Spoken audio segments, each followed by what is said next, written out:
It's the middle of the day, and the sky is black.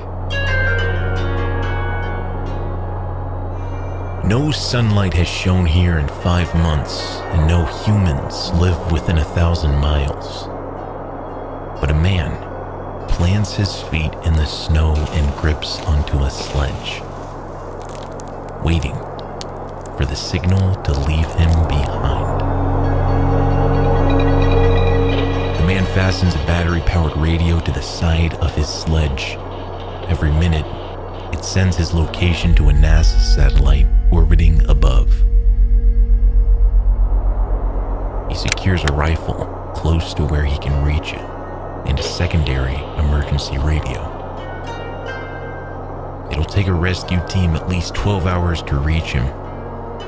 He sticks up a list of names.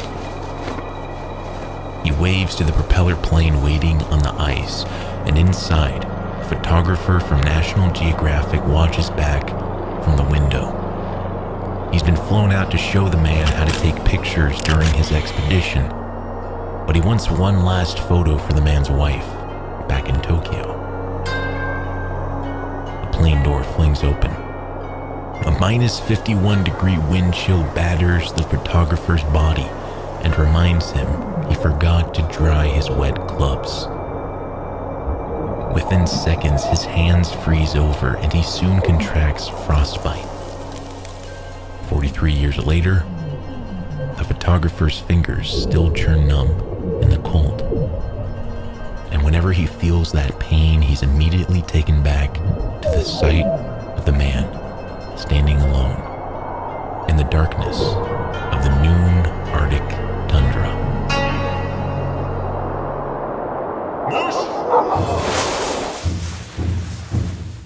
Groups of explorers have trekked to the North Pole before. People have died trying. And now, Japanese adventurer Naomi Umera wants to become the first person to reach the top of the world alone. Umera hears a whimper at his feet. The entire expedition only really needs 10 dogs, but he has 17 trusty ones at his side. A few of the dogs burst forward, but the sledge doesn't budge. Made of hard oak, it weighs 330 pounds. With all of the supplies mounted on top, the dogs must drag nearly half a ton in weight through the snow for 478 miles. He cracks the reins again. The dogs snarl. A few of them panic and become tangled in the harnesses. He separates the fighting ones, untangles the rest, but one of the dogs breaks free behind him and disappears into the snow. Spot 3 more chewing through their harness.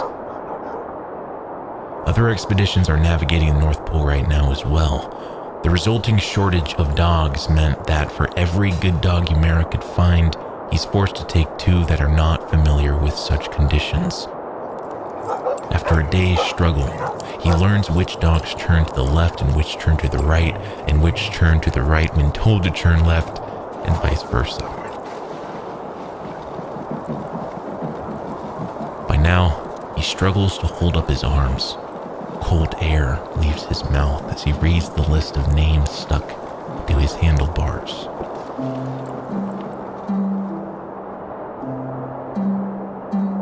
Six are the names of his older brothers.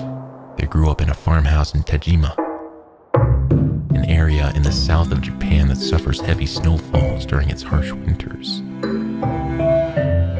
Umera never grew taller than 5 feet 4 inches. He felt inferior standing next to his brothers. He's still on the same stretch of ice from where the propeller plane left earlier. He vows to make more progress tomorrow, unties the dogs and feeds them the diet of raw caribou meat and whale fat. He eats a snack, reads over his map, then collapses for a rest.